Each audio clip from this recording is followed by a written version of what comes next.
Namaste, everyone, and Merry Christmas. You know, Plato would say that he didn't know what was the most fascinating, actually. Children afraid of the dark or adults afraid of the light. One of the quotes that came to me a few years ago is to wish upon a star is progress. To know you are a star is evolution. To wish upon a star is progress. To know you are a star is evolution. And along the way, a few people have said, are you talking about like starbound, like celebrity? I'm like, no, that's not what I mean. I mean an original birth. I mean a great call within humanity, because it's my heart belief that not often are people truly ever born. I mean, our parents had us, but it's up to us to continue to birth ourselves so we can wish upon a reality, or we can become the reality that we are. That is our evolution. That is what we are designed and destined to be. And that is part of the great plague in our humanity and these times, is that people do not understand the necessity of being born over and over and over again. And when we're not being born constantly, we are dying on another level, energetically, connection wise, and all those various ways. I've always loved the crescent moon and star. It's always been very special to me. So when I was 19 years old, I went with a group of friends and they were all getting a tattoo. And I thought, I am not getting a tattoo. I've already blown my family away enough with my originality, and I got to sit back for a while. Well, I went to a local bar and I had probably 3 drinks or 4 too many. I thought, what the heck? So I go into the tattoo parlor and I asked the guy, I said, could you make me a crescent moon and star right here on my arm? And so he did. So when I came back and I was around my aunt one day and I had on a tank top, and was extremely of the extreme of religiosity. And she looked on my arm and she said, exactly, what is that on your arm? And I said, oh, it's my crescent moon and star. And she said, no, it is not. It is Islamic. It's satanic. And you are getting that tattoo off your arm.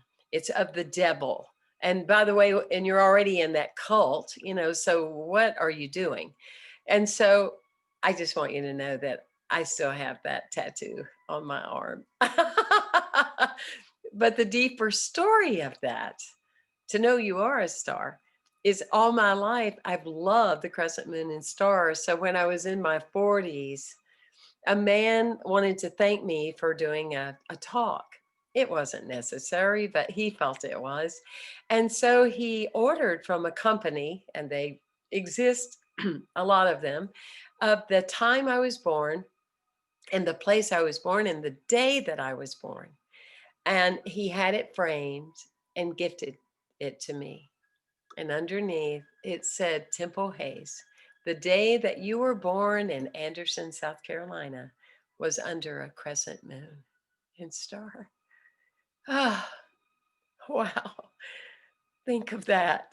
For me, think of that for you. Think of that magic of how it all works together. It fascinates me that the Christmas story is around an opening of a barn that there's no room for, meaning we need to expand more than our existing space. The stars, the astrology just showed up on the night that Jesus was born, and that we miss that identification of our own resonation within our own lives. Being born is such a special part of our soul. And I have found that every day of my life, I am either being born or I am dying. And there's that moving in the ebb and flow at any given time, that there's something new that is coming in that is the evolutionary part of my being, or there is something old that is time to go and going out. It's when we are determined to hold into a certain way, whether it's diet, whether it's relationship, whether it's beliefs, whether it's habits, whatever it is, when we are in our stuck positionality, we are wreaking woundology.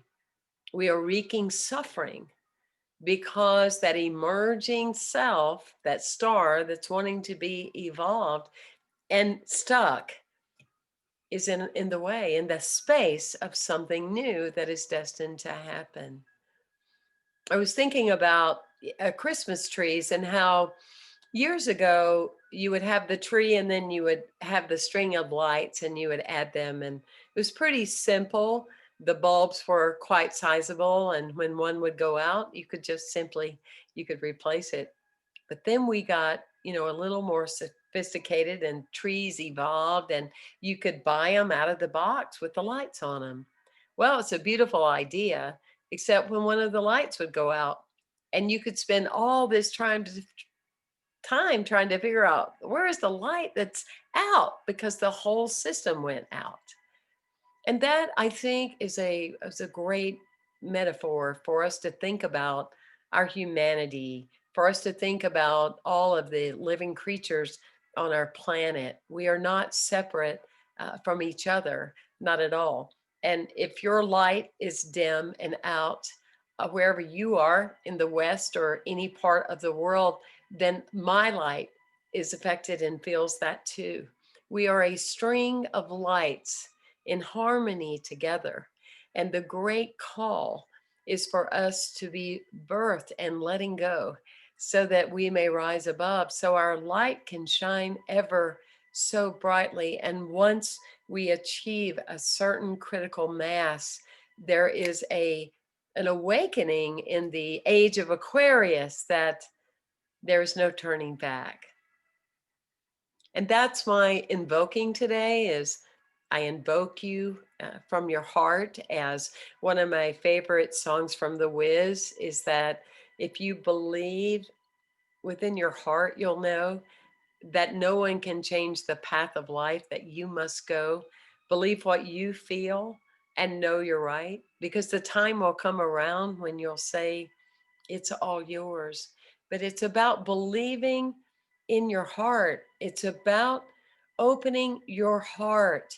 It's about letting go. It's about forgetting the stories of how someone's hurt you, how someone's done you harm. Because let me tell you something clearly.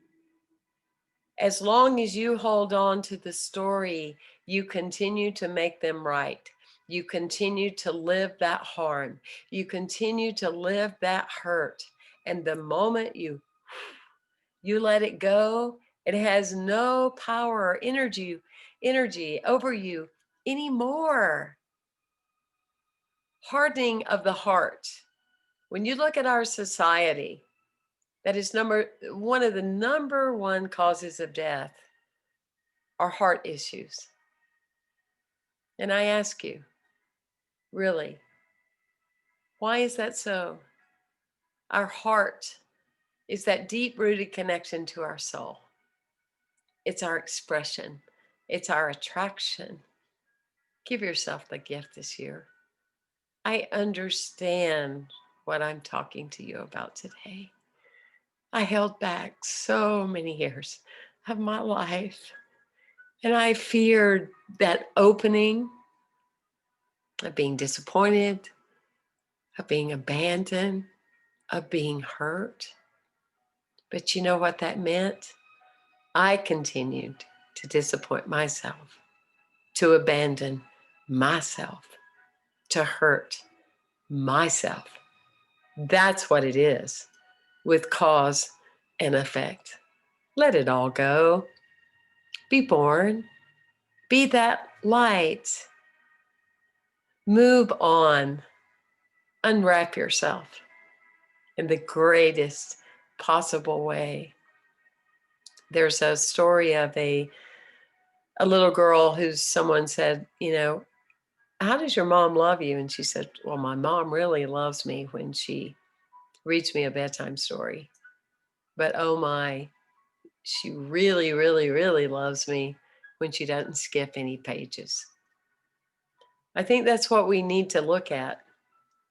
We can tell all the great stories. We can have statues of nativity scenes. We can talk about other great people in our humanity, Mother Teresa, Martin Luther King, Buddha, Sai Baba, Krishna, all these other awakened beings, the avatars on our planet. We can talk all about them, but what way does it serve when we are not, by way of example, living the very teaching of what they said, of what they stated? The whole international universal Christmas message is about divine love. It's about inclusion and diversity. It's more than just hanging out with people that are like you. It's hanging out and loving and embracing everybody that is different. It's about being a difference maker. And difference makers, the joy of accepting that you are one and stepping into that space, is when someone's different, you're happy for them. They don't threaten you. You don't need to be right, because being a difference maker is saying with sacred humility, I surrender myself to God to fully express what my soul came to be. And so there's no power play. There's no I'm higher than you, or my title is more than you, or all of that. It's that humility that I see you. I see you. I see you, beloved. I see you from the space of the heart. And that's a great assignment for you and for me. Is when you're in a grocery store or you're somewhere out in public, even with your mask on, is that you look at that being and you're aware of the mentalizing that's going on. You're looking at what you're saying or how you're talking about that person whom you don't know, and learn to lessen that language, learn to lessen that judgment, learn to lessen that criticizing. Because what I like to practice is that what I'm aware of is that when I am focusing and criticizing someone else, how convenient. That means I'm blocking my heart. So that's the way to know that. The task of keeping your heart open is to give up that critical and judgmental way of living. That's what it's all about. You know, my friend John told me that when you lose your sight, you lose things. And when you lose your hearing, you lose people.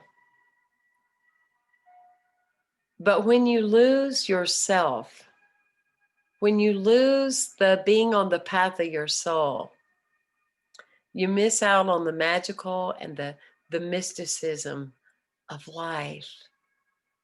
I can assure you, of all those years that I denied my path and I almost drank myself to death and went to jail twice, and oh gosh, all the things of my journey when I was resisting. I was resisting the light. I can tell you that the best surrender is in letting it go. There's so much magic. There's so many miracles. In closing, you go to the afterlife and they're there and they all gather around you and they ask you, how was heaven? How did you shine in heaven? How did you know that in the midst of all the glory of everything that was possible, did you open your heart and allow yourself to be immersed? Did you allow the star within you to evolve? God bless you on this amazing journey we call life. And I am so grateful that you are in my life, whether you are a new friend or an old friend or a dear friend or an open-hearted friend. It matters not. For what I know is that we are connected and together we light the world. God bless you.